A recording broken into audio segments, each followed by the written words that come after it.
خوتي خواتاتي مساء الخير عليكم بونسوار تو المون ازول في الاول. Azul Flaouna Quiz. Voilà, je suis aujourd'hui en simultané avec la page de Algérie Part, avec un journaliste d'investigation, mon ami Abdesmar. On sera ensemble aujourd'hui pour parler un petit peu d'actualité nationale et des sujets du moment. على بالي يا جماعه راكم حايرين كما كتكيب لي لا بروميير فوا يا quelqu'un avec moi في les live. Je ne suis pas seul aujourd'hui. J'ai l'honneur d'accueillir avec moi notre ami, mon ami particulièrement qui m'a manqué particulièrement, Rélez Aïnouch, caricaturiste, l'un des caricaturistes les plus talentueux de sa génération, qui m'a rendu visite à Nafi Paris. ورانا تلاقينا كيف كيف وحبينا نديروا un live simultané. Donc on est en live sur notre page sur Algérie Part, notre page Facebook Algérie Part. Vous allez retrouver cette vidéo sur le support YouTube d'Algérie Part, et on est en live sur sa page Rélez Aïnouch. Donc voilà, tout le monde peut nous regarder en même temps. Marhaba bikom. Voilà, bienvenue et voilà, on va commencer en fait le but de ce live, on va aborder plusieurs sujets et parmi les sujets qu'on va aborder aujourd'hui, ça va changer un petit peu à tout. Aujourd'hui, je vais dans l'habitude de poser des questions et aujourd'hui je vais te poser aussi quelques questions. Et voilà, l'article que j'ai vu pour la première fois, c'est Bahed Lounis. C'est un journaliste et responsable de l'APS à Alger. Il a été emprisonné il y a plus de 4 mois maintenant à cause, malheureusement, simplement d'un simple like sur Facebook, sur mon dessin et un partage. Abdel, comment tu as su cette information? Tu m'avais dit, c'est-à-dire que tu as su ça il y a 4 mois de ça. Comment tu as su, c'est-à-dire comment tu as vérifié? Tu as su c'est à cause de ce like qu'il a été emprisonné? En fait, c'est simple, c'est très complexe, c'est pas simple, Riles. Voilà, c'est effectivement une histoire d'abord inédite, c'est incroyable. Depuis que j'ai commencé le journalisme, c'est la première fois où nous avons quelqu'un qui est entré en prison à cause d'un like et d'un partage d'un dessin de presse, d'une caricature. La caricature, c'était celle que tu avais faite, toi, Riles Aïnou, sur ta page Facebook, et qui portait sur des généraux. C'est une caricature où tu avais mis en dérision, là, tu as tourné en dérision la figure du général ou la figure des généraux algériens. Donc voilà, j'ai pas identifié la caricature en question, mais elle était, tu publies tellement de caricatures sur les généraux algériens, mais c'est une caricature qui traitait des généraux et des généraux algériens ou d'un général particulièrement. Alors, comment j'ai eu l'information? Vraiment, c'est une histoire inédite, يا جماعة. اسمحوا لي, j'insiste beaucoup, c'est la première fois في تاريخ الألجيري وفي تاريخ الصحافة الجزائرية. ملي بديت أنا ندير في الصحافة, نشوف إنسان دخل الحبس على جال كاريكاتور. شفنا الناس دخلوا الحبس على جال بوست فيسبوك, داروا ان فيديو, داروا ان كومونتير, اللي واحد يبارطاجي اون كاريكاتور, مازال ما سمعناش بها. أنا كومون جي eu هذه الأولى, une histoire inédite. Alors, l'inédit, c'est que monsieur Bahed Lounis, qui est le numéro 2 de l'APS, il a disparu récemment. Il a disparu pendant plusieurs jours. Il faut savoir qu'il était quand même le directeur de l'agence de l'information de l'agence APS. L'agence APS, pour expliquer aux téléspectateurs qui sont en train de nous voir, et je mets à l'agence APS, c'est l'organe de presse gouvernemental, c'est l'agence d'information attitrée, c'est le porte-parole médiatique du régime algérien ou du gouvernement algérien. C'est un organisme étatique, public, financé par l'argent public et qui relève du ministère de la Communication et donc du gouvernement algérien direct. Et l'APS, elle a joué un rôle controversé dans plusieurs polémiques, celle de la Banque mondiale, celle contre le Maroc, celle contre toutes les polémiques avec l'ONU, etc. Elle diffuse toutes les dépêches de l'APS, ça, elle résume les positions officielles de l'État algérien. Donc, c'est pas n'importe quoi. L'APS est encore plus important que le NTV. Parce que l'APS, elle est censée diffuser à l'échelle internationale.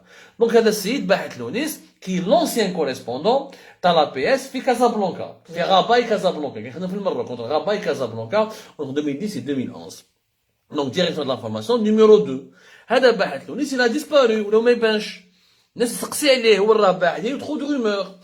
J'ai réussi à travers mes investigations, j'ai accédé à une source familiale. Il y a des personnes qui connaissent sa famille. حكيت معاهم et j'ai découvert que السيد هذا رفدوه. Il a été d'abord arrêté, interpellé par les services de sécurité. Ensuite, sa maison a été perquisitionnée. Ensuite, il a été présenté devant la justice. Ensuite, il a été incarcéré, placé sous mandat de dépôt depuis 4 mois. Alors, ce qui est pire, ce qui est encore pire, c'est que il a pris ton dessin de Facebook. Il l'a partagé sur un groupe WhatsApp. Un groupe WhatsApp. Au fil de groupe avec WhatsApp, il y avait un collègue à lui qui travaillait au sein de l'APS. Ce n'est même pas sur Facebook qu'il a partagé. Non, il a pris le dessin depuis Facebook, il l'a liké sur Facebook, ensuite il l'a téléchargé sur Facebook, il l'a partagé sur un groupe WhatsApp. Au fil du groupe WhatsApp, il y avait quelqu'un qui travaillait avec lui en APS. C'est son propre collègue qui est parti le dénoncer. هذه الكاتاستروف هذه الكارثه اللي بارتي لو دينونسي قال لهم شوفوا هذا كان في المروك زمان وما فهمناش بعث لنا في الواتساب une caricature تاع غيلاس عينوش qui insulte l'institution militaire qui défame l'institution militaire qui على باليش est en train de causer du tort à l'institution militaire alors qu'il s'agit d'un simple dessin de presse. C'est à cause de ce témoignage, à cause de cette dénonciation que les services de sécurité ont enclenché une enquête qui a mené à aboutir à son arrestation et plus tard à son emprisonnement. قالوا له بقى انت خدمت في المروك بالك t'as été encore pro-marocain ولا ما على باليش ولا كش ما t'as été embrigadé par les Marocains, donc c'est une question de sécurité nationale حصلوها فيه قالوا له إهانة الدولة ومنظومة عمومية ومنظومة حكومية etc. Et le pauvre se retrouve en prison. Pour moi c'est un détenu d'opinion dont personne n'a parlé. Je trouve cela scandaleux, mais vraiment scandaleux, et je suis vraiment atterré, choqué que personne ne parle de lui. Et on a quelqu'un, un journaliste, même si quelqu'un de l'APS, il n'a jamais fait partie de la presse indépendante, même إذا كان يشيط للنظام الجزائري ولا ça reste un être humain, ça reste un compatriote. ما تقدرش تحط واحد في الحبس يا جماعة parce qu'il a partagé ou l'a sur WhatsApp ou l'a téléchargé ou l'a liké sur Facebook un dessin de presse. C'est tout simplement incroyable cette histoire. Haïli, comment j'ai pu obtenir et confirmer l'information en consultant des sources familiales qui m'ont confirmé l'information et avec des sources sécuritaires qui m'ont confirmé l'information. Nous avons fait l'article sur Algérie Park et nous l'avons ensuite partagé. Mais là, c'est-à-dire ce que je vois, il y a beaucoup de prisonniers politiques, d'opinion. Il y a dernièrement la jeune Wissem, 24 ans, elle a été emprisonnée pour un écrit sur Facebook. Il y a 2 jours de ça, les Instagrammeurs, les influenceurs tels que nos médias, etc., ils ont été emprisonnés. On sait très très bien qu'ils leur ont fabriqué, machin, comme d'habitude. Juste pour les emprisonner parce qu'ils ont commencé à avoir une influence. Elle a fait déjà des appels de dons, que ce soit pour les feux de forêt au Kabylie et pour d'autres œuvres caritatives. Et là, mais ce que j'ai remarqué à tout, c'est qu'aucun journal, à part ton propre site Algérie Part, aucun journal n'a parlé. عراوهم نقولها نهضروها بالجزائرية عراوهم غير الناس كاع خايفة دوكا. Aujourd'hui, il y a un climat de terreur en Algérie. Il y a un véritable climat de terreur. Les journalistes, surtout qui sont à l'étranger. Alors, les journalistes. Je les blâme pas. Alors, les journalistes qui sont à l'étranger, je ne connais pas toute leur situation. Malheureusement, quand on est à l'étranger, c'est difficile de continuer son métier. N'oublie pas que nous, à Algérie Park, nous continuons notre métier dans des conditions très difficiles. C'était un grand sacrifice parce qu'à l'étranger, la vie, elle est chère. Tu dois t'adapter, tu dois refaire ta vie. Il faut que tu vives, il faut que tu entretiennes ta famille qui est restée en Algérie. Il faut que tu arrives à survivre. La France, c'est pas un paradis. Il faut le dire. L'Europe, c'est un paradis, c'est pas un paradis. Donc, c'est très difficile d'abord, est-ce qu'ils sont restés journalistes en quittant le pays? C'est la question. Il y en a beaucoup qui ne sont plus journalistes, qui se sont tournés vers d'autres métiers. Là, en Algérie Part, on a fait le choix de rester journaliste et on s'est battu pour que le média continue à exister et continue à s'épanouir ou là, à se développer depuis l'étranger. Ce qui est un choix difficile. D'ailleurs, nous avons plusieurs procès en justice pour cela. Nous avons déjà gagné 3 procès ici en France et nous sommes dans des batailles judiciaires, dans plusieurs dossiers judiciaires, dans plusieurs années pour d'autres procès. Maintenant, je pense qu'ils n'avaient pas d'information, c'est tout. Les gens n'ont pas d'information, il faut avoir les sources. Moi, ce qui m'a vraiment choqué, c'est-à-dire quand j'ai vu ton information, j'ai relié l'information, j'ai vu d'autres sites qui ont relié l'information explicite inconnue, mais malgré ça, ni les droits de l'homme, ni Amnesty, ni les organismes, c'est-à-dire c'est devenu banal maintenant. Les arrestations en Algérie sont devenues banales. Exactement, Rila, c'est malheureux de le dire. C'est très malheureux de le dire, mais les arrestations en Algérie sont devenues totalement banales. Totalement banales, ça s'est banalisé. D'abord, il y a plusieurs arrestations. Cette semaine, on On est quoi aujourd'hui? On est le vendredi 21 janvier. La semaine qui vient de se terminer en Algérie, il y a eu plus de 24 arrestations.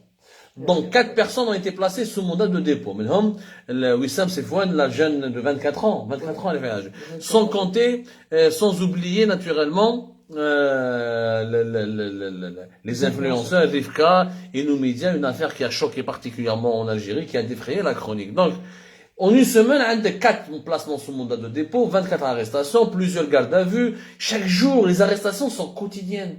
Elles sont quasi quotidiennes. Les incarcérations sont quotidiennes. Tu vas réagir à quoi? C'est-à-dire les ONG, d'abord la Ligue algérienne de défense des droits de l'homme, elle est dépassée. Déjà les militants des droits de l'homme en Algérie sont eux-mêmes menacés, eux-mêmes sont incarcérés, eux-mêmes sont harcelés, eux-mêmes sont arrêtés.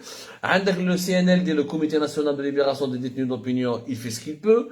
T'as quelques militants. Quant aux organisations internationales, voilà, elles sont dérangées, elles sont harcelées elles aussi, elles travaillent difficilement en Algérie, elles font de leur mieux. Mais encore, c'est à nous de libérer notre pays, c'est à nous de le changer. On va pas compter sur et les ONG ne peuvent être qu'un appui, ou il y a encore un appui qui n'est pas fondamental.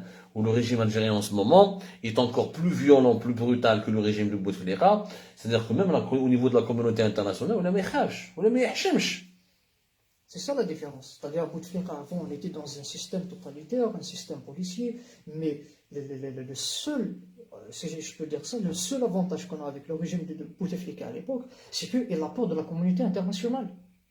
C'est ça la différence avec les dirigeants qui sont actuellement en Algérie. C'est-à-dire que je parle de Chengrihat, tout l'appareil du système, que ce soit les personnes apparentes et les personnes qu'on ne sait pas qui sont derrière les rideaux. C'est-à-dire qu'ils se foutent carrément maintenant de l'opinion internationale. C'est-à-dire leur limite maintenant se situe où c'est ça le problème. Maintenant, je vois que la communauté internationale. Non, le constat que tu fais, c'est pertinent. D'abord, le régime algérien est en ce moment violent. C'est comme une image, mais je te fais un mot. Le régime algérien, il est comme la bête blessée. T'as vu la bête blessée? Dans le langage de la chasse, il y a des chasseurs qui nous suivent. Quand tu chasses une bête, mais tu n'arrives pas à l'achever, tu la blesses. La bête blessée, elle est plus dangereuse que la bête vivante. Parce que la bête blessée, elle est en train de se défendre. Elle griffe, elle mord, elle attaque. Parce qu'elle est en train de mourir. Donc elle est beaucoup plus violente et ses réactions sont beaucoup plus violentes. C'est le cas du régime. Le régime algérien, il est mourant. Il est mourant, il ne tient plus. Le Hirak l'a déstabilisé. La crise économique et financière, née dans le sillage de la crise sanitaire, de la pandémie de la Covid-19, l'a encore assommé. Et il fonctionne plus de manière cohérente. Les guerres de clans n'ont jamais été aussi puissantes. Les contradictions de ce régime n'ont jamais été aussi puissantes. Il est carrément banni de la communauté internationale. Voilà, et ils essaient d'organiser un sommet des chefs d'État arabes depuis 2020. J'en ai fait 2022. Est-ce que le sommet des chefs d'État arabes, le sommet arabe d'Alger va se tenir? C'est les Jeux méditerranéens à Oran qui doivent s'organiser en été 2022. On ne sait pas si elles vont se tenir ou pas. Jamais l'Algérie n'a connu une période où il y a eu très peu de visites d'aide de chefs d'État, ou très peu d'échanges avec la communauté internationale, excepté la période des années 90. Il y a un isolement. On sent que notre pays s'isole, se referme sur lui-même. Regardez la gestion de la fermeture des frontières depuis 2020 jusqu'à 2021. Regardez la gestion de la pandémie de la Covid-19, l'échec dans la vaccination de la population, et les échecs collectionnés par ce régime, parce qu'il n'arrive pas à se tenir debout. Il a du mal à exister. Donc, parce qu'il est blessé, il devient encore plus méchant. Au moins, la communauté internationale leur fait peur, mais au moins, ils sont dans un bras de fer. Et puis, le problème, c'est que, il y en a fait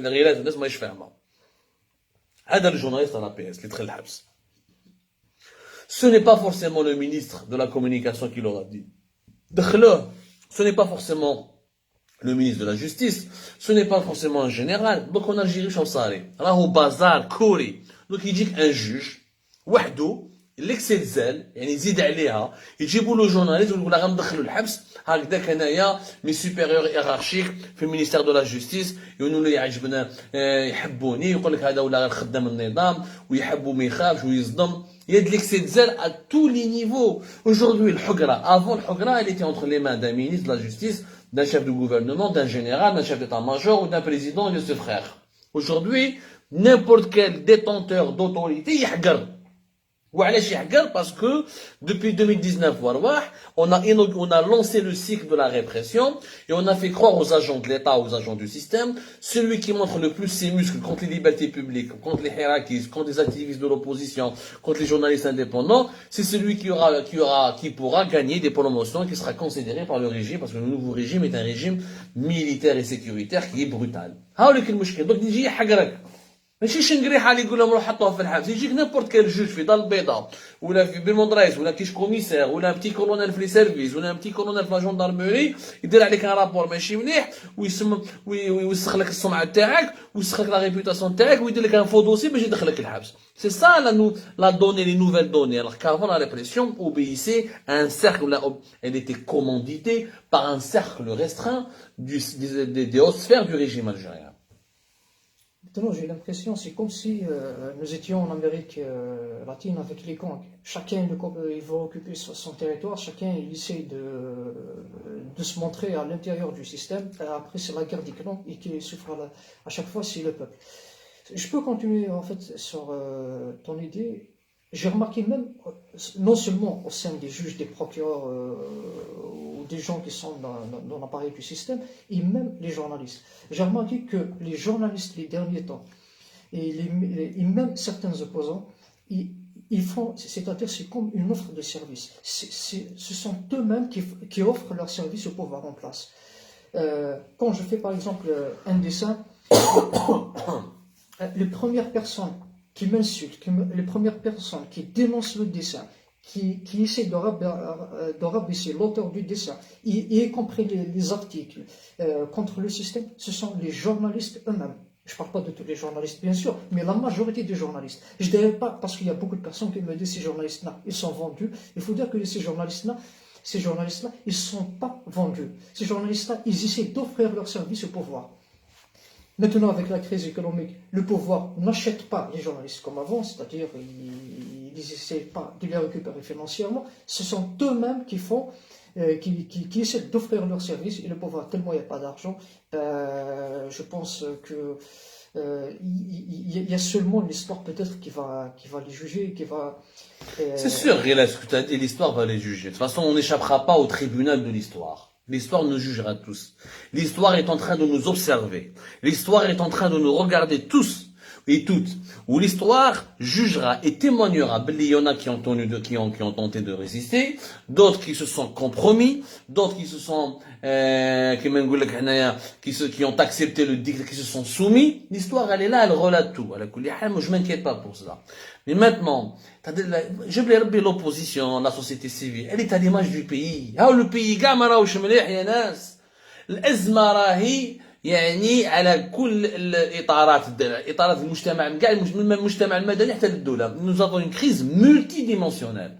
Pourquoi nous avons une crise multidimensionnelle? D'abord, nous avons un régime qui a déstabilisé le pays, un régime militaire fort, avec un appareil sécuritaire élevé. يحبب يرفد لك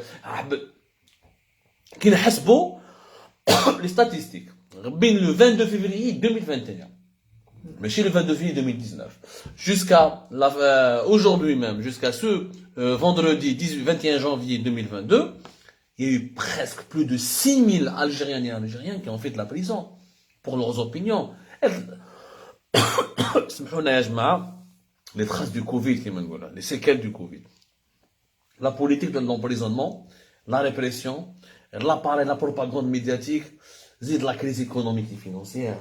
Les Algériens quand tu ne peux pas trouver un bidon d'huile, quand tu cherches un sachet de lait et tu ne le trouves pas, quand tu n'arrives pas à te payer 1 kilo de viande, quand tu n'arrives pas à acheter 1 kilo de poisson, tu ne penses pas à la démocratie. Exactement. Tu penses à ta survie. C'est pas الناس راهي تخلص 32000 دينار 35000 دينار يعني l'équivalent de même pas 120 euros 110 euros تحكي له تقول لا ديموكراسي لو شونجمون انا نقصر مع ناس يقول لي يا عبد العال ابليس انا ما عنديش باش نخلص الكرا مي زونفون جو ني با دو كوا لي نورير كاين دي فامي راهم ياكلوا في الكاشير tellement la viande est devenue un produit de luxe. Les détériorations des indicateurs sociaux et financiers et économiques du pays ont fait en sorte que le climat social et politique devienne de plus en plus violent parce qu'il y a des frustrations.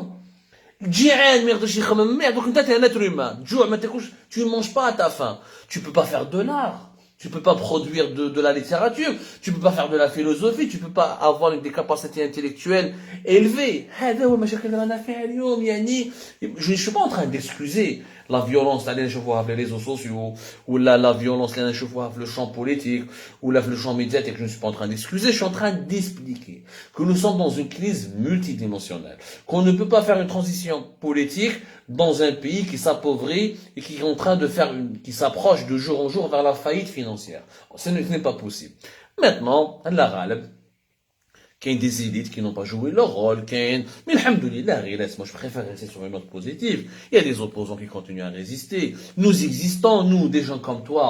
Le fait que toi, t'es venu en France, t'as fait comme moi, t'as fui le pays quelque part. Bah, tu l'as pas fui comme moi, mais tu es venu ici en France, t'as résisté, tu continues à faire du dessin de presse, la caricature. C'est un acte de résistance. Et nous sommes nombreux à résister. Ben là que notre voix ne porte pas encore vers au-delà de certains millions d'Algériens, mais on continue à se battre. Et moi, je suis sûr que notre combat finira par gagner un jour ou l'autre. Il suffit d'être patient. Bladna machi sahla, hélas. بلادنا يا جماعه ماشي سهله اللي يقول لك بلي لو شونجمون اي فاسيل ا فير ان الجيري راه يكذب عليك اللي يقول لك بلي لو شونجمون اي تري تري فاسيل ا mettre en place il suffit juste d'avoir une live donc voilà Rilès donc il faut rester moi je préfère voir le verre moitié plein que de le voir moitié vide je pense que nous la famille de la résistance ou la famille du changement elle fait tout pour survivre et s'épanouir, alors que la famille de la répression, la famille de l'échec et du statu quo utilise tous les moyens, y compris prendre en otage les enfants des gens, y compris prendre en otage des familles entières, toucher à la dignité humaine. Je fais des influenceurs. Moi, j'ai pas défendu nos médias ou la RFK par plaisir. Moi, je n'ai pas dit qu'ils sont innocents à 100%. Je n'ai pas dit qu'ils n'ont aucune responsabilité. J'ai dit qu'on ne rentre pas en prison pour avoir fait une publicité. Comme on ne rentre pas en prison pour avoir partagé un dessin. La prison, c'est pour les cas graves. C'est pour les cas qui menacent la société. C'est pour les cas qui menacent l'intégrité et l'ordre public. Et l'intégrité morale de la société. C'est ça le principe pour lequel on doit nous se battre. في بلادنا la prison c'est banalisé. من هبة ودبة يدخل الحبس. هذا أمر غير مقبول. On ne peut pas l'accepter. L'Algérie est devenue prison à ciel ouvert. N'importe qui peut rentrer en prison. Tu fais une pub, tu rentres en prison.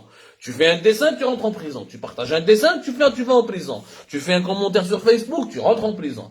Tu t'opposes au système, tu rentres en prison. Tu fermes ta gueule, mais tu entretiens une discussion WhatsApp, ou là, un leader politique, ou là, avec une personne qui n'est pas recommandable politiquement pour le régime algérien, tu finis en prison. C'est pas possible. Un avocat a fini en prison. Un chômeur a fini en prison. Un journaliste a fini en prison. Même maintenant, pour les gens qui s'expriment sur les réseaux sociaux, comme moi maintenant, là, on souffre des signalements. Si vous avez remarqué, autrefois, médecins, ils atteignent c'est-à-dire le nombre de personnes atteintes par mois, jusqu'à 3 millions de personnes. Et maintenant, ça a diminué jusqu'à un demi-million par mois. Juste pour vous dire que même les réseaux sociaux, le pouvoir, il a trouvé la faille aux réseaux sociaux, c'est les signalements. Comme ça, les publications, ils n'atteignent pas le nombre important de personnes et même les pages, les messages qu'on reçoit, elles risquent d'être fermées à tout moment. Et comme tu as dit tout à l'heure, on ne peut pas faire une révolution avec le ventre vide. Bah, le pouvoir, il connaît très bien les techniques de manipulation des masses, du peuple, etc. Il a joué sur cette fibre. Voilà, et il a cessé l'importation des produits de première nécessité sans remplacer ça par la production locale et que l'augmentation des prix et que les gens maintenant, d'ailleurs tu as fait une fois une analyse sur ça, que la majorité des Algériens, je me rappelle même moi quand j'étais étudiant, qu'est-ce qu'on mange à midi? On mange presque une baguette de pain parce que la nourriture est immangeable et le matin les gens ils boivent le lait parce qu'il est le moins cher. Le lait et le pain. Et là, maintenant, les Algériens, ils n'ont pas accès vraiment même à ces produits de première nécessité. Et c'est tout à fait normal quand on leur parle maintenant de l'évolution du système, etc. Mais les gens, il y a certaines personnes qui nous disent Et si j'arrive à remplir mon ventre à la fin de journée, c'est déjà beaucoup. Et ce que je reproche à certains journalistes algériens, actuellement je ne blâme pas les journalistes qui ne parlent pas, mais je blâme surtout les journalistes qui ne parlent pas et qui ne laissent pas les autres parler ou s'exprimer. Je l'ai dit plusieurs fois que les personnes qui sont contre la démocratie, la liberté d'expression en Algérie, les premiers sont les journalistes eux-mêmes. Les journalistes et certains démocrates. C'est-à-dire, vous êtes journaliste ou caricaturiste ou pas parce que vous êtes dans les médias, vous ne voulez pas parler, vous voulez faire de la brosse au pouvoir en place, vous voulez faire la brosse chita ou vous voulez licher le pouvoir en place, c'est votre problème. Mais au moins, laissez ceux qui ont cette rage à l'intérieur, qui veulent s'exprimer, qui veulent dire ce qu'ils pensent. Moi, j'ai remarqué à chaque fois que je fais un dessin, je t'ai dit, Abdo, et les gens qui me suivent, ils peuvent voir, que ce soit dans les commentaires ou dans les partages, les premières personnes qui insultent ce que je fais sont les journalistes algériens. Il y a des... Là, c'est vrai qu'il y a une crise d'ego. Les Algériens, on a un problème. Attention. On reproche au régime d'être le mauvais, alors que nous-mêmes, nous avons des problèmes dans notre comportement. Ça, tu fais référence à ce que moi j'appelle l'égocentrisme, ou l'individualisme, ou les luttes d'ego, ou la jalousie. Il y a des gens qui te jalousent, parce que Riles, mais Habbohnas, ou Khdemma, Charlie Hebdo, ou le point, ou il y a des gens qui te jalousent, il y a des gens qui te critiquent juste parce qu'ils te jalousent. Mais ils s'intéressent pas à l'idée, ils s'intéressent pas à ton dessin, ils s'intéressent pas à ta plume, ils s'intéressent juste à ta personne parce qu'il est jaloux de toi. On a des luttes de jalousie, on a des problèmes. Il y a encore une immaturité. Attention, il est chaud. La plus grande escroquerie que nous avons vécue depuis 2019, c'est d'avoir cru que là, nous sommes devenus un peuple mature. Le 22 février 2019, beaucoup de gens, nous sommes devenus un peuple mature, ou un exemple, on est plus mature que les Allemands, plus mature que les Suédois. Ce qu'il faut, la démonstration de force, la démonstration de conviction du 22 février 2019 n'annule pas les paradoxes, les déficiences, les vices, et la crise morale dans laquelle nous vivons dans la société, qui frappe la société algérienne depuis des années et qui s'est aggravée la crise financière. Quand les mauvaises conditions de vie dévoilent les moralités d'une société. Dans les sociétés les plus pauvres, tu as les fléaux les plus dangereux. Parce que c'est dans la pauvreté où on essaie de voler pour vivre, on essaie d'agresser pour survivre, etc., etc. Mais c'est pas dans l'aisance. Les sociétés les plus riches, c'est les sociétés les plus calmes, les plus civilisées, les plus apaisées, etc. Les sociétés les plus pauvres, c'est les sociétés les plus violentes et les plus compliquées à gérer. Les معروفة تاريخيا encore une fois الواحد اللي ما عندوش باش ياكل يجي يضربك باش ياكل يعيش. C'est un instinct de survie. حنايا 2020 ورواح مع لا بانديمي de la Covid-19 هلكت النظام وهلكت البلاد وعرات البلاد يعني la dénudé l'Algérie, elle a montré l'Algérie dans sa véritable facette, un pays qui ne produit rien. Regarde, nous n'avons pas de lait. On est incapable de produire le lait qu'on boit, on est incapable de produire le pain qu'on mange, on est incapable d'avoir la viande qu'on veut cuire ou là qu'on veut griller. Ça, la pandémie de la Covid-19, vous rate l'image véritable de l'Algérie. La véritable image de l'Algérie, c'est de 22 février. 22 février 2019, l'Algérie, l'amitié, l'amour, le changement, ce n'est pas ça la véritable Algérie. La véritable Algérie, c'est un pays qui est sous-développé, qui est pauvre. Il ne faut pas oublier que pour un pays de 45 millions d'habitants, le PIB de l'Algérie en 2020 passe à moins de 140 milliards de dollars. يعني Elon Musk, راجل واحد, un seul homme d'affaires aux États-Unis, il est plus riche, 2 fois pratiquement plus riche que l'Algérie. La pauvreté matérielle engendre une pauvreté psychique, une pauvreté culturelle. La pauvreté matérielle engendre une pauvreté psychique et culturelle qui se manifeste dans les disputes, dans les polémiques stériles, dans les atteintes à la vie privée, dans les étalages d'insanité, de vulgarité sur les réseaux sociaux. C'est le reflet de la crise morale, c'est tout. Mais tu sais, Abdou, quand un simple citoyen, je peux trouver une excuse, il est victime de l'école algérienne, il est victime de l'entourage, peut-être la pauvreté l'a poussé vraiment à l'extrême, à insulter. Mais ce qui fait mal, c'est quand je vois l'élite, soi-disant l'élite. Normalement, quand je parle d'un journaliste, d'un soi-disant démocrate, d'un opposant, ou d'une personne qui a un certain niveau intellectuel, qui a fait des études, normalement, c'est à eux de donner l'exemple.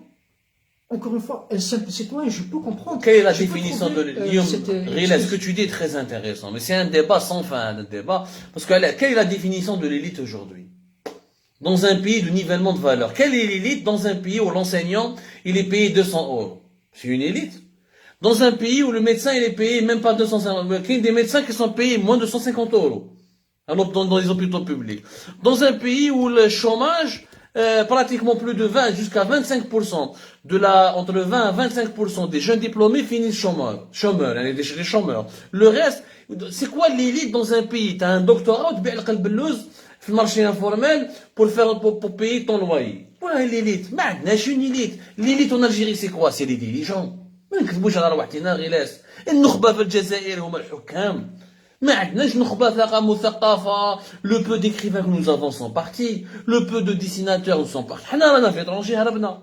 حنا on peut être considéré comme une élite. رانا هاربين. هربنا بلادنا ورانا ولو كان جينا لاباس ما راناش في بلاد الناس. كان جينا في بلادنا لاباس. L'élite en Algérie, elle s'est effritée. Elle s'est effritée depuis, bien sûr, depuis 2014. Avec le 4e mandat de Bouteflika qui a coïncidé avec le premier choc pétrolier de 2014 et le début de la crise financière.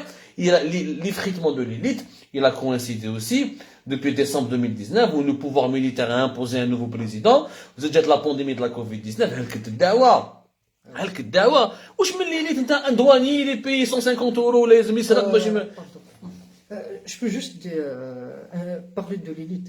L'élite ne se mesure pas dans l'épaisseur d'un portefeuille. Hein. Ça veut pas dire, je suis d'accord. Tu te rappelles, quand j'étais en Algérie, tu as vu ma situation. Ouais. Mais tu avais un logement. Tu avais un un bureau. Ah oui, c'est un studio. Quand même. Ah oui. Alors, imagine, est-ce que tu pourrais maintenant, est-ce que maintenant tes conditions de vie, le Canada Aïch Fdzaïr, est-ce que tu reconnais que tes conditions de vie se seraient détériorées par rapport à 2018? Ça, c'est sûr. Ah oui, ça, c'est sûr. D'ailleurs, si on parle de ça, ça va être un autre sujet si on parle de... Non, c'est pas l'épaisseur du portefeuille. Moi personnellement, Ben, quand je vois, par exemple, tu vois, t'as vu ma bibliothèque? Ouais. Si on compte combien j'ai dépensé dans les livres, c'est des livres qui coûtent 20 centimes, 1 €. Très bien. C'est l'exemple. Voilà. Mais tu avais l'argent pour acheter les livres. Tu avais de l'argent. Je travaillais, non, mais j'ai pas volé. Hein. Oui, mais heureusement, mais à l'époque, mais il faut le dire, qu'à l'époque durant l'époque de Bouteflika, que nous diabolisons, il y avait des bons côtés et des mauvais côtés. Il y avait une certaine aisance de vie. Le pays était mieux entretenu qu'aujourd'hui. Il y avait des réserves de change de 200 milliards de dollars. Il y avait plus d'emplois, il y avait plus de boulot. Le pays se portait mieux. Donc, parce que tu avais le pouvoir d'achat d'acheter des livres. Mais donc, ما كاش قرعة زيت، الزيت وما كاش، الحليب وما كاش. بلاد وين المواطن ما يقدرش يشري ما يقدرش يشري كيلو لحم، ما يقدرش يسيب قرعة زيت، ما يقدرش يسيب كاس حليب. Il va pas acheter des livres. Il faut soyons sérieux. Quels sont les pays où on lit le plus? C'est les pays développés, c'est les pays riches. Tu es bien d'accord? Dans les pays pauvres, Bertolt Brecht, le grand dramaturge allemand Brecht, la famille n'a pas besoin d'un bulletin de vote. Mais la famille n'a pas besoin d'un livre. La famille, il a besoin de se nourrir d'abord. L'être humain se nourrit physiquement pour se nourrir intellectuellement. Aujourd'hui, les Algériens ont du mal à se nourrir physiquement. Ont du mal. Regarde, ma cache ton mobilette, ma cache, transport, habes, le tram, tarbak. Oui, combien le nombre de librairies? Combien ça coûte un livre en Algérie aujourd'hui? Personnellement, j'ai rarement acheté un livre en Algérie. Vu le prix du livre. Je veux dire, j'ai plus de 500 livres. t'es ça. Et tous les livres, je les t'as vu les livres combien ça coûte à Saint-Michel? Chouf, en Algérie, il y a des livres qui coûtent 5000 dinars. Les livres des beaux livres, des livres d'académiques, etc. Les livres en médecine, par exemple, il y a des gens, moi je connais des Algériens, c'est un sujet dont on parle jamais, qui ont abandonné leurs études en médecine parce qu'ils n'arrivent pas à acheter les livres de médecine qui coûtent une blinde, qui coûtent l'équivalent d'un salaire minimum. Dans un pays où le salaire minimum est de 20 000 dinars, c'est-à-dire à peine 100 €. 100 €, il est le salaire minimum. روح ادخل convertisseur, tape يا جماعة. C'est 71 €. Attends. Voilà. Le salaire, voilà, en dollars, c'est 143 $. En euros, le salaire minimum, il est de même pas نعطيك لي شيفر انا عندي 143 دولار 143 دولار واش تعيش بها واش من كتاب تشري بهم حبينا ولا كرهنا لا كولتور elle marche la culture fonctionne là où il y a le développement la culture ne fonctionne pas où il y a la pauvreté la misère et les bidonvilles باش نفهموا مليح à une époque où il n'y a pas de livres. Je me rappelle par exemple des anciens en Kabylie, ils nous racontaient des histoires. Chaque soir, ils n'ont ni Internet, ils n'ont pas de livres, mais le fait de se réunir, de parler sur des sujets intéressants. Tu sais, la culture, elle se fait par des voyages. Exactement. On n'a pas les moyens pour voyager. Par des livres, les gens peut-être n'ont pas les moyens d'acheter des livres. Et elle se fait aussi par des débats constructifs. Exactement. Si par exemple les gens se réunissent entre eux, je crois qu'ils peuvent le faire. Non, c'est vrai, il y a l'oralité. Il y a toujours une solution. Ouais, je suis d'accord avec toi. Non, mais après, le peuple algérien n'est pas un peuple d'analphabètes comme on essaie de nous le faire croire. C'est un pays qui est en crise. Moi, c'est pas un peuple d'analphabètes. Nous avons une culture ancestrale, nous avons les contes, nous avons les légendes, nous avons nos mythes, etc. Le problème n'est pas là. Mais à l'échelle collective, pour les nouvelles générations, à l'échelle d'un pays de 45 millions d'habitants, tu ne peux pas te cultiver si tu n'arrives pas à satisfaire tes besoins les plus élémentaires. Depuis 2011, la première enquête qui a été faite par l'Office national des statistiques, depuis 2011, on a prouvé que la dépense majoritaire d'un foyer algérien, c'est les produits alimentaires. Pratiquement 50% du salaire du foyer ou des revenus d'un foyer sont consacrés d'abord à son alimentation. Tellement l'alimentation est chère en Algérie. Donc, واش يبقى لك؟ قال لك un peu de loyer, شويه حوايج، واش يبقى؟ تعيش عريان، ما كاين باش يشري كتابات. ما كاينش يشري كتابات يا جماعه. Justement, Abdou, est-ce que tu vois, par exemple, maintenant quand je vois la situation du pays, parce que je suis tout le temps en contact avec des amis, comme toi tu l'as avec des amis, les membres de ta famille, les proches, etc. Maintenant, il y a beaucoup de personnes qui m'ont dit maintenant, auparavant, ils ont du mal à, à finir, à terminer la fin du mois, c'est-à-dire à boucler la fin du mois. Et maintenant, ils ont du mal même parfois à boucler même la fin de semaine avec le salaire. C'est-à-dire ça a diminué.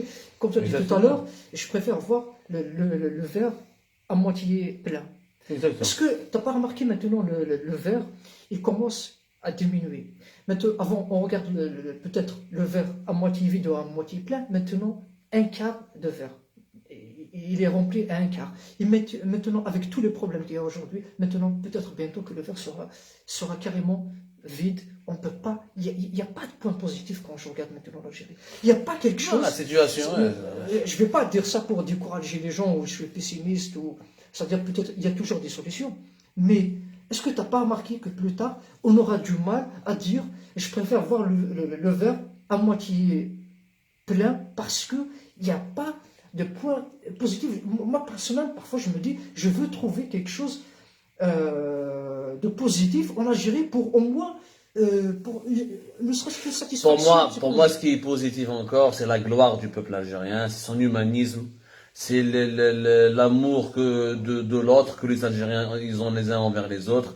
Chef les feux de forêt de Kabylie, des Algériens qui viennent de toutes les villages du pays pour aider leurs prochains, pour aider leurs compatriotes. L'Algérien, il est bon lui-même. Jazairi, insan latif, nas mlah au fond. L'Algérien oublie de famille, il y a au fond. L'Algérien, il me dit, nous sommes l'un des peuples les plus généreux du monde. L'Algérien, il يتقاسم معاك. L'Algérien, il est généreux, il est vaillant, il défend les causes justes, il n'accepte pas l'oppression.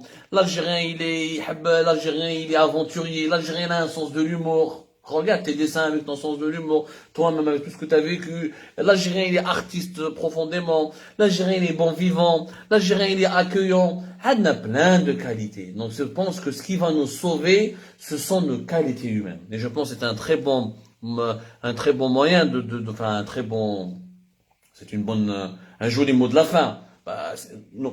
Nous avons une noblesse. La noblesse de l'âme algérienne, c'est ce qui va sauver l'Algérie. Je suis sûr de ça. Parce qu'on est un peuple gentil. On ne mérite pas le malheur que nous subissons.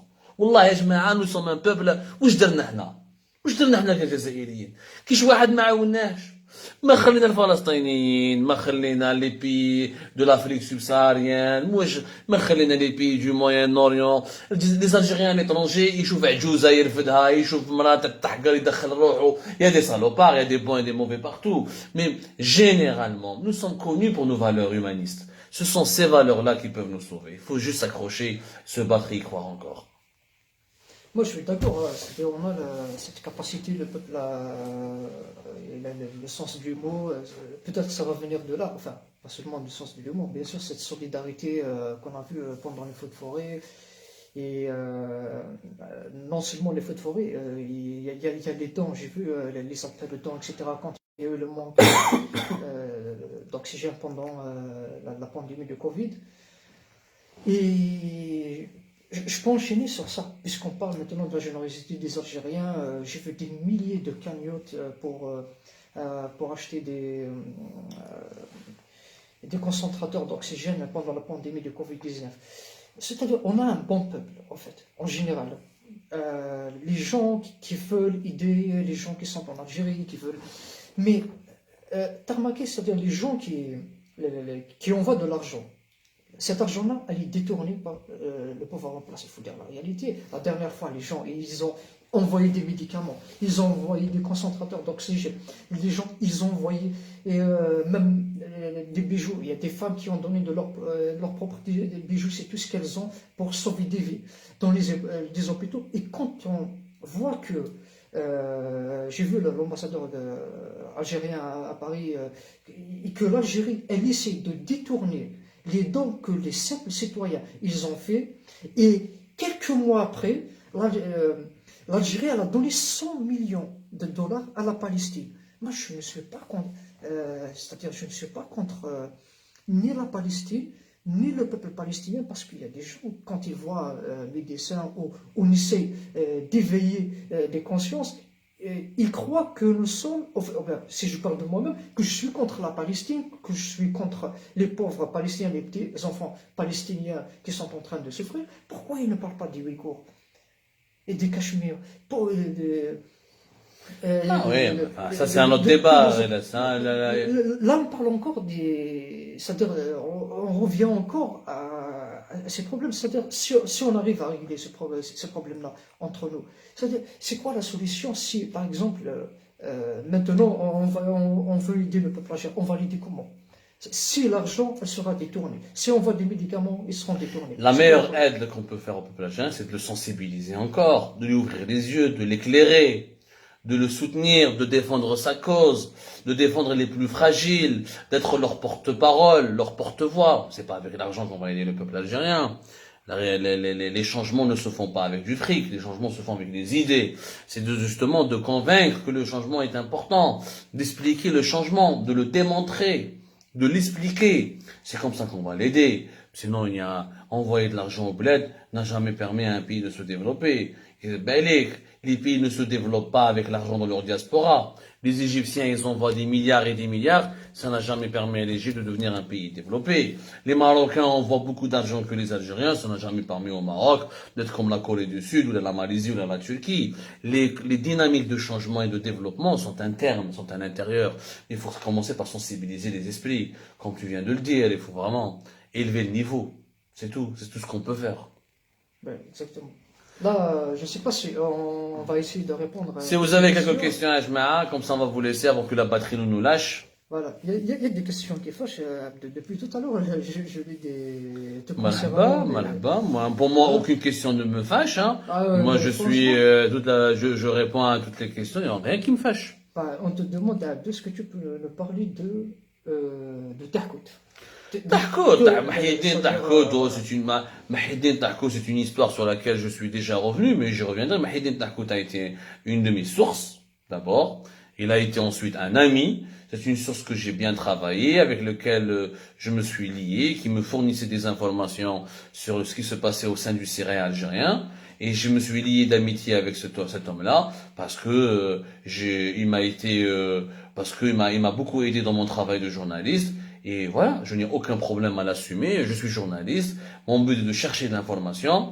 Voilà, Mahidine Tahkout n'est pas le diable qu'on est en train d'imaginer. Il n'est pas l'ange que je pourrais vous dire, que je pourrais dessiner. Ce n'est ni diable, ni ange. C'est quelqu'un qui avait beaucoup de défauts, mais qui aussi avait beaucoup de qualités. Et j'ai fait mon travail de journaliste. Le journaliste n'est pas là, il est là. Le journaliste doit séduire, il doit convaincre. Le journaliste, c'est comme le Robin des Bois. Il doit voler l'information dans un système totalitaire. Dans un système totalitaire. Hélas, le journaliste, c'est comme Robin des Bois. Il vole l'information au sérail, au palais, pour la balancer au peuple, aux plus pauvres. C'est-à-dire, maintenant. Mais, Mais j'ai l'information si je sympathise pas avec Tahoud, je sympathise pas avec Haddad, ou l'Alex Saïd Bouteflika. Je connais mettre l'information. Gardien de parking.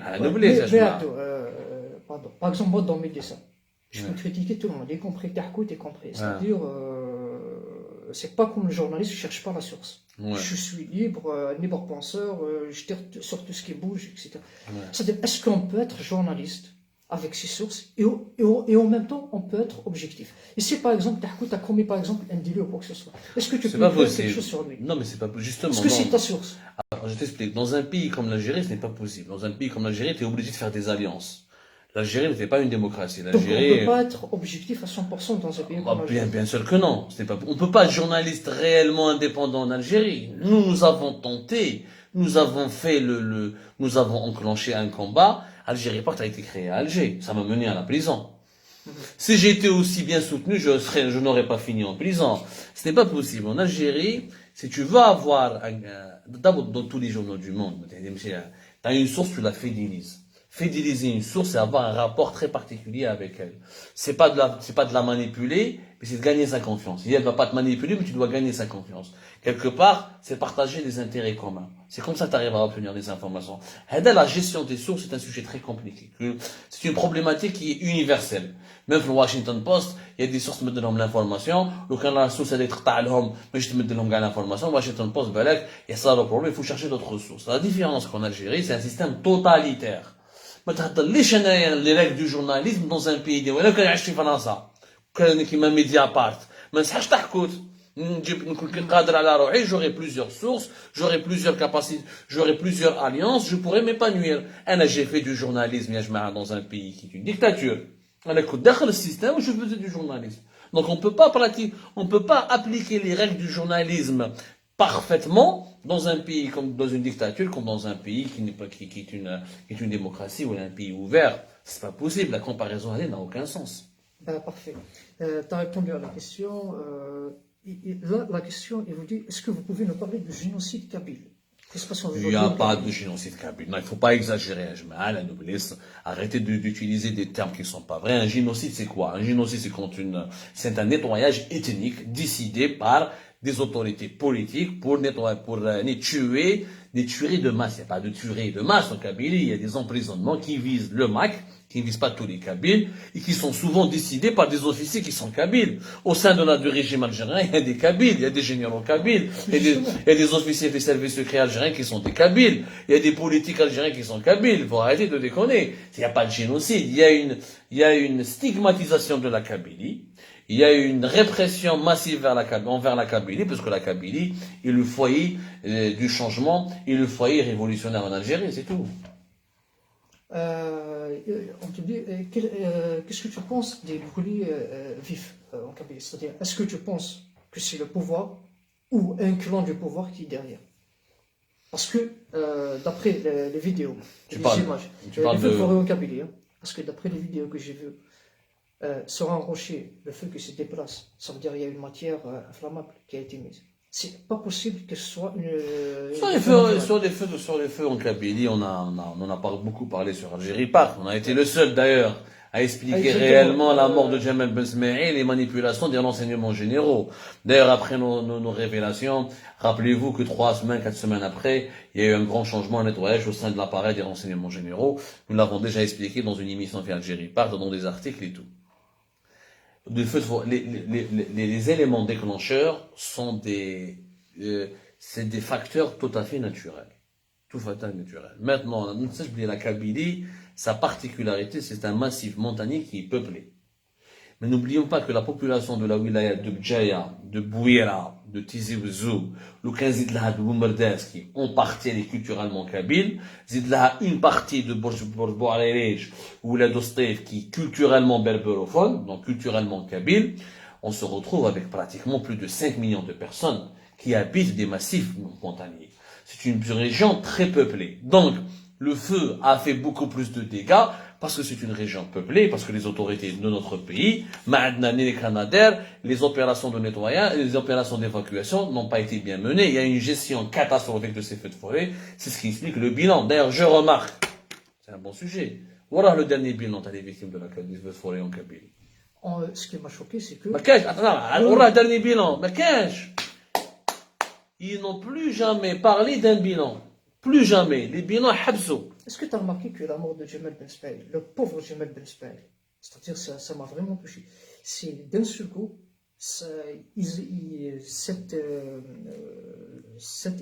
tragédie-là de Jamal Ben Smaïl, elle a fait oublier toutes les victimes qui ont été mortes. Totalement. Non seulement elle a occulté toutes les victimes qui sont mortes, mais elle a occulté toutes les volontés de changement. Maintenant, plus personne n'ose parler, ni en Kabylie, ni ailleurs, parce qu'il a peur que ça finisse par une horreur comme celle que nous avons vécue avec Jamal Ben Smaïl, un certain 12 août. C'est ça, je me trompe pas, le 12 août 2021 à l'Albania. Voilà. C'est devenu un traumatisme qui est instrumentalisé largement par le régime algérien pour faire peur, pour terrifier, etc. Mais ça, on l'a déjà dit. Maintenant, la page va se tourner un jour ou l'autre. Voilà. Même la décennie noire, on l'a complètement dépassée. Voilà. Le débat est intéressant, il est l'heure pour nous de partir, il est l'heure de se débrancher parce que pour des problématiques de batterie et pour des problématiques aussi personnelles. Comme ça, en tout cas, merci beaucoup. Merci d'avoir répondu à toutes les questions. Non, on est là, on est complètement à disposition on est toujours à disposition de l'opinion publique pour une quelconque explication. Nous aimons le débat. Les débats et les analyses se poursuivent sur Algérie par d'ailleurs chaque soir. J'espère te voir bientôt. Avec plaisir. Merci, Ajma'a. Allez, zul billah wa nazul billak. Au plaisir, ciao, ciao.